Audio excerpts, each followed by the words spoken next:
భయానికి మన మనస్సులో చోటు ఇవ్వకూడదు.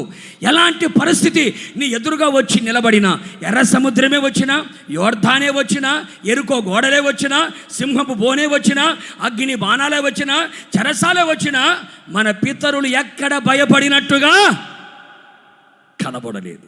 వారి కళ్ళల్లో భయము లేదు, వారి మాటలో భయము లేదు, వారి అడుగుల్లో భయము లేదు.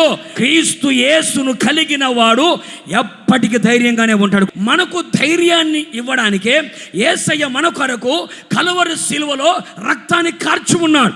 దేవుని యొక్క వాక్యము ద్వారా ధైర్యాన్ని సంపాదించుకోవాలి.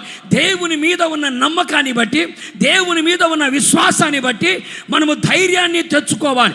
అంతకు మించి దేవుని కృపను పొందుకొని ఆ కృప ద్వారా ధైర్యాన్ని మనము తెచ్చుకోవాలి. ఇంకను చెప్పాలి అంటే పౌలు గారు అంటాడు, దేవుడు మనకు శక్తియు ఇంద్రియ నిగ్రహము కలిగిన ఆత్మనే మనకు అనుగ్రహించి ఉన్నాడు కానీ పిరికితనము కలిగిన ఆత్మను దేవుడు మనకి ఇవ్వలేదు.